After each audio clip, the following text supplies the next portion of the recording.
پورا پاکستان آج تحریک تحفظ آئین پاکستان کے پلیٹ فارم پر آپ کے سامنے موجود ہے، اور ہم اب آگے بڑھیں گے۔ پی ٹی آئی اس پلیٹ فارم کی سب سے بڑی طاقت ہے۔ ہم نے اپنا فرض نبھانا ہے۔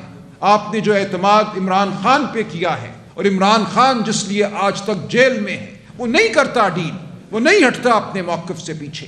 اس کا موقف بالکل بلا شک اب یہ ہے، کسی شک و شبے سے بالا تر یہ ہے کہ حاکمیت اس ملک میں عوام کی ہوگی، حاکمیت اعلیٰ اللہ تعالیٰ کی ہے، لیکن زمین کے معاملات جو ہیں وہ عوام اور عوام کے نمائندے طے کریں گے۔ عوام کے نمائندے یہ طے کریں گے کہ ہماری معیشت کیا ہوگی، عوام کے نمائندے یہ طے کریں گے کہ ہم نے کس پر کیا ٹیکس لگانا ہے۔ یاد رکھیے، آج اس ملک میں ہر سال جو بجٹ بنتا ہے اس کا ایک بہت بڑا حصہ ان ٹیکسوں پر مشتمل ہے جن کا بوجھ غریب پر زیادہ پڑتا ہے، وہ سیلز ٹیکس ہو، وہ کسٹمز ڈیوٹی ہو، وہ ایکسائز ڈیوٹی ہو۔ ایک ٹوتھ پیسٹ وہ ایک سفید پوش تنخواہ دار خریدے یا ایک وہ ارب پتی خریدے، اس پر ایک ہی ٹیکس ہے۔ اس کو ہم اصطلاح میں کہتے ہیں ریگریسو ٹیکسیشن، یعنی ایسی ٹیکسیشن جو غریب پر وہ بوجھ ڈالتی ہے جو اس کی استطاعت سے زیادہ ہے، اور امیر پر وہ بوجھ ڈالتی ہے جو اس کی استطاعت سے بہت کم ہے۔ اس کا مقصد ہی یہ ہوتا ہے کہ امیر کو آسائش دی جائے۔ انڈائریکٹ ٹیکسز کو، یا یہ جو بالواسطہ ٹیکس ہیں، ان کو پوری دنیا میں عوام دشمن سمجھا جاتا ہے۔ ہمارے ملک میں آج بجٹ کا بہت بڑا حصہ، 70% حصہ جو ہے وہ ایسے ٹیکسوں پر مشتمل ہے جو غریب دشمن ہیں، جو انڈائریکٹ ٹیکسز ہیں۔ اور کیا وجہ ہے کہ انکم ٹیکس، جس میں آپ امیر سے اس کی حیثیت کے مطابق ٹیکس لیتے ہیں، آپ کہتے ہیں تمہاری آمدن زیادہ ہے تو تم ٹیکس بھی زیادہ دو گے۔ غریب سے اگر ہم 5%، 80,000 روپے یا لاکھ روپے یا 2 لاکھ روپے کمانے والے سے اگر ہم 10% ٹیکس لیتے ہیں تو جو 2 کروڑ کماتا ہے مہینے کے، وہ ہمیں دے 50% ٹیکس۔ اس کو کہتے ہیں منصفانہ ٹیکس، کہ امیر جس کی استطاعت زیادہ ہے، جس کی ضروریات پوری ہونے کے بعد بھی وافر پیسہ اس کے پاس رہ جاتا ہے، وہ اٹھائے ریاست کا بوجھ، وہ اٹھائے غریب کا بوجھ، وہ اٹھائے وہ بوجھ جس سے اسکول بنیں گے جن میں غریب کے بچے کو تعلیم ملے گی، جن سے وہ پروگرام مرتب ہوں گے جن سے غریب کے بچے کو صحت ملے گی، عوامی ہسپتال، ریاست کے ہسپتال بہتر ہوں گے۔ صرف یہ نہیں ہوگا کہ امیروں کے ہسپتال بن جائیں جو ایک نمونہ ہو جیسے کوئی 5 سٹار ہوٹل ہے، امیروں کے بچوں کے لیے اسکول بن جائیں جو 7 سٹار ہوں، اور غریب کا بچہ سسکے، اس کو نہ تعلیم ملے نہ اس کو خوراک ملے۔ یہ ہوتا ہے مقصد ایک منصفانہ معیشت کا، ایک منصفانہ نظام ٹیکس کا۔ تو جس زاویے سے بھی دیکھیں، آج ہماری مملکت ایک غیر منصف نظام پر کھڑی ہے، غیر منصفانہ نظام پر کھڑی ہے، ایک ایسے نظام پر کھڑی ہے جو امیروں کی ضرورت پوری کرتا ہے، جو ان کی ضرورت پوری کرتا ہے جو بالادست ہیں، جن کو پلاٹ درکار ہیں ڈی ایچ اے میں یا کہیں اور ہو، ان کو پلاٹ بھی مل جاتے ہیں، الاٹمنٹ ہو جاتی ہے ان کو، اس قیمت پر نہیں جو مارکیٹ کی قیمت ہے، ان کو کروڑوں کے پلاٹ، اربوں کے پلاٹ ہزاروں میں مل جاتے ہیں۔ یہ ہے اس ریاست کا مقصد کہ امیر کو امیر تر کرو، غریب کو اور پیسو، غریب کو غریب تر کرو۔ تو آج جو کچھ ہو رہا ہے، ایک لمحے کے لیے نہ سمجھیے کہ یہ آپ کا مقدر تھا، یہ تو ہونا ہی تھا، یہ تو ایران کی جنگ کی وجہ سے ہے۔ اس لیے ہے کہ آپ کی معیشت کو کھڑا ہی ان بنیادوں پر کیا گیا ہے جو انسان دشمن ہیں، جو غریب دشمن ہیں۔ اس ریاست نے اپنے پاس وہ ذخیرہ نہیں کیا جس کو ضرورت کے وقت وہ آپ کے لیے استعمال کر سکتی۔ یہ پوری دنیا میں ہم دیکھ رہے ہیں کہ ایک سامراجی نظام جو پچھلے 30-40 سال میں غالب ہوا ہے تمام دنیا پر، جس کے نتیجے میں ایسے حکمران سامنے آئے ہیں، ایسی حکومتیں سامنے آئی ہیں بشمول پاکستان میں، جن کا مقصد ہی یہ ہے کہ غریب پر بوجھ ڈالے رکھو تاکہ غریب کی آواز نہ اٹھے، تاکہ جمہوریت نہ پنپ سکے۔ تو یہ ہے جو آج ہمارے ساتھ ہو رہا ہے۔ تو میں آپ کو یقین دلاتا ہوں اپنے تمام دوستوں کی جانب سے، میرے ساتھ بیٹھے ہیں پنجاب اسمبلی میں لیڈر آف دی اپوزیشن معین قریشی صاحب، میرے ساتھ بیٹھے ہیں حقوق خلق پارٹی کے سربراہ جناب عمار علی جان صاحب، ان کا ایک ماضی ہے، یہ ایک مفکر ہیں، یہ ان چیزوں کو بہت قریب سے دیکھتے ہیں۔ کسی بھی تحریک میں جنون بھی چاہیے، جذبہ بھی چاہیے، لیکن فکر بھی چاہیے۔ آپ کو سمجھنا ہے کہ آپ کے ساتھ کیا ہو رہا ہے، منظر پہ آپ کو نظر کیا آتا ہے اور اس کے پیچھے کیا ہے۔ یہ ہے مفکر کا کام۔ کوئی تحریک کامیاب نہیں ہو سکتی جب تک مفکر اور اہل جنون اکٹھا نہ چلیں۔ ہمیں بالکل سڑکوں پہ نکلنا ہے، اس مہنگائی کے خلاف نکلنا ہے، بربریت کے خلاف نکلنا ہے، چادر اور چار دیواری کی پامالی کے خلاف نکلنا ہے۔ میری بہنیں یہاں بیٹھی ہیں، غربت، مہنگائی یہ سہتی ہیں، ان کے چولہے ہیں گھروں کے جو بجھتے ہیں، جو چل نہیں سکتے، ان کے بچے ہیں جو بلکتے ہیں۔ تو ہم سب نے اکٹھے، مرد ہو، عورت ہو، مسلمان ہو، غیر مسلم ہو، ہم سب پر یہ آفت ٹوٹی ہے۔ یہ غیر منصفانہ نظام ہم سب کے لیے ہے، ہم سب نے اکٹھے ہو کر نکلنا ہے۔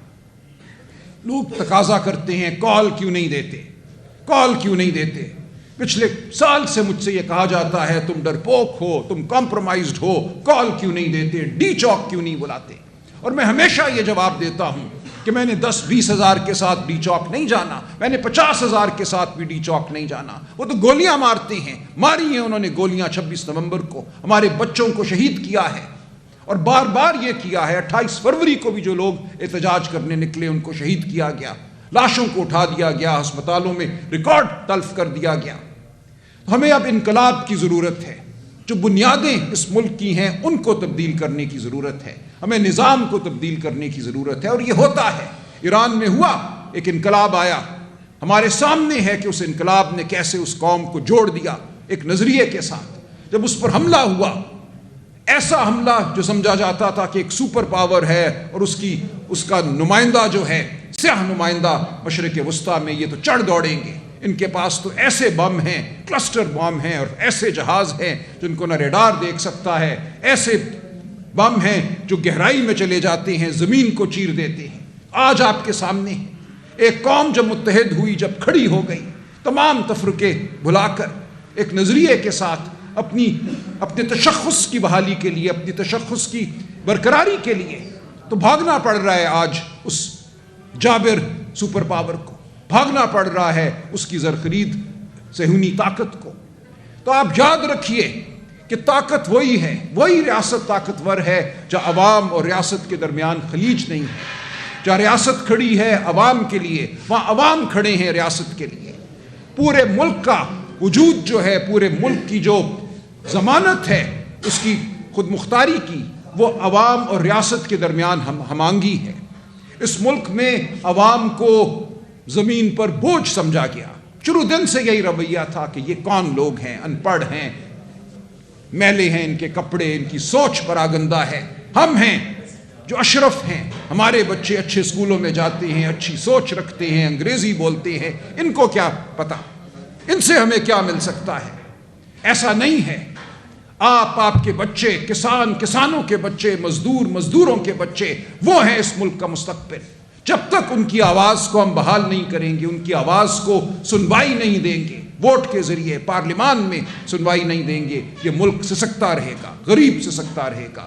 ہم ہاتھ پھیلائے بیٹھے رہیں گے پوری دنیا کے سامنے، کبھی اس کو خوش کر دو، کبھی اس کی خوشامد کرو، کبھی IMF کے سامنے جا کر ایڑیاں رگڑو۔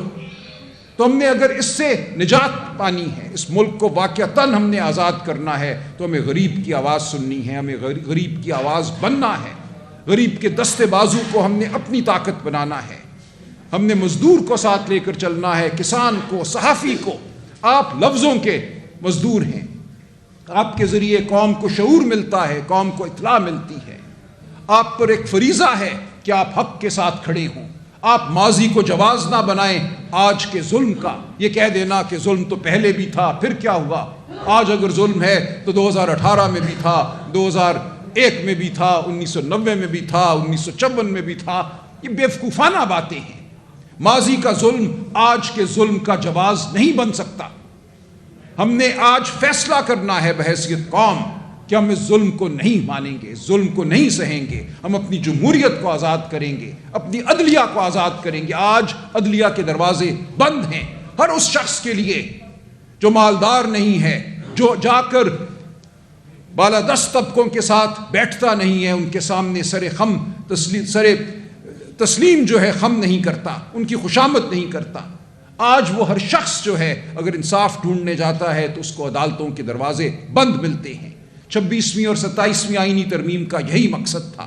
اب کہتے ہیں 28ویں ترمیم بھی لائیں گے، صوبوں سے ان کے حقوق چھینیں گے تاکہ وفاق کو مزید رقم ملے، وفاق مزید امیر ہو اور وفاق سے منسلک لوگ مزید امیر ہوں۔ تو ہم نے سب کے خلاف کھڑا ہونا ہے۔ آج ایک لمحہ ہے ہماری تاریخ کا جو ہم سب کو جھنجھوڑتا ہے کہ ہم کہاں آ کھڑے ہوئے ہیں، یہ کیا ہو گیا ہمارے ساتھ، یہ کیا مملکت ہے، یہ کیا ریاست ہے۔ دنیا کی خوشنودی، دنیا کی خوشامد کرتے کرتے ہم نے اپنے لوگوں کو کچل دیا ہے۔ کوئی خوشامد، کوئی کسی کی تھپکی اس ملک کے غریب کو وہ زندگی نہیں دے گی جس کا وہ حقدار ہے۔ یہ خوشامدیں، یہ تھپکیاں ان کے لیے ہیں جو اقتدار سے چمٹے رہنا چاہتے ہیں۔ ان کا مقصد صرف یہی ہے کہ ان کو کہیں سے کوئی ایسا سہارا ملے جو ان کے فریبی اقتدار کو دوام دے، ان کا فریبی اقتدار جو ہے وہ قائم رہے۔ ان کا اور کوئی مقصد نہیں ہے اس خوشامد سے۔ ان کا مقصد خوشامد کر کے پاکستان کے عوام کو خوشحال کرنا نہیں ہے، صرف اپنی حکومتوں کو قائم رکھنا ہے۔ تو آپ سمجھ لیں کہ اس فریبی حکومت کو، اس جھوٹ پر مبنی فارم 47 پر کھڑی حکومت کو ہم نے گرانا ہے۔ ہم نے اس ملک میں واقعتاً انقلاب لانا ہے۔ انقلاب دستک دے رہا ہے۔ میں نہیں آپ کو کہہ سکتا کہ وہ کل آئے گا یا پرسوں آئے گا، لیکن اس راہ پر ہم چل پڑے ہیں۔ اس نے آنا ہے، اس ملک میں بنیادی تبدیلی ہونی ہے۔ یہ آپ بالکل خاطر جمع رکھیں، مایوسی کو قریب نہ آنے دیں، بالکل نہ سمجھیں کہ کوئی بہت طاقتور ہے، کسی کو بہت خوشنودی حاصل ہے عالمی سامراج کی، عالمی طاقتوں کی، وہ تو خدا بند ہے، خدا نخواستہ اس کو ہٹانا ناممکن ہے۔ یہ نہیں حقیقت۔ ماضی نے ہمیں بار بار بتایا کہ وہ لوگ جو اپنے آپ کو ناخدا سمجھتے تھے، جب گرے تو ایسے گرے کہ دیکھنے والے دیکھتے رہ گئے۔ تاریخ کے حاشیوں میں وہ ایک بدنما داغ بھی آج نہیں ہے، ان کے نام بھی بھلا دیے ہم نے۔ وہ گڑ گڑاتے ہوئے مرے، ملکوں سے باہر مرے، ان کو ملک میں قبر کی جگہ بھی نہ ملی شاید۔ تو ایسا ہی ہوتا ہے، یہ تاریخ کا وعدہ ہے، یہ بار بار تاریخ دہراتی ہے اس وعدے کو، اور یہ اب بھی ہوگا۔ اب بھی پاکستان کی عوام بالآخر آپ دیکھیں گے فاتح ہوگی، یہ ملک فاتح ہوگا، اور یہ ملک تب فاتح ہوگا جب غریب اس ملک میں فاتح ہوگا۔ کوئی اور فتح کا مطلب نہیں ہے۔ امیر کا امیر تر ہونا، جھوٹے اقتدار کا قائم رہنا، یہ کوئی فتح نہیں ہے۔ تو میں آج آپ سب کے سامنے پاکستان تحریک انصاف کی طرف سے، پورے اپنے دوستوں تحریک تحفظ آئین پاکستان کی طرف سے یہ وعدہ کرتا ہوں کہ جس عمل پر ہم چل پڑے ہیں، جس لگن کے ساتھ، جس تحریک کو ہم نے جنم دیا ہے، عمران خان نے جنم دیا ہے، ہم اس کے سپاہی ہیں، ہم اس تحریک کو ماند نہیں پڑنے دیں گے، جتنا مرضی جبر ہو۔ بالکل ہو سکتا ہے کہ کچھ لوگ یہ سمجھیں کہ خوشنودی حاصل کرنا ہی صحافت کی معراج ہے، یا وکالت کی معراج ہے، یا کسی اور شعبے میں معراج ہے۔ یہ جھوٹ ہے۔ وہ سب لوگ نیست و نابود ہوں گے اس جھوٹے نظام کے ساتھ، اور انشاءاللہ آپ دیکھیں گے بہت جلد فتح جو ہے وہ سچ کی ہوگی، سچائی کی ہوگی۔ میں آپ کے سوالات لینے سے پہلے تھوڑی سی میں گزارش کروں گا leader of the opposition Punjab assembly میں معین قریشی صاحب، اور پھر عمار علی جان صاحب بات کریں گے، پھر ہم آپ کے سوالات لیں گے۔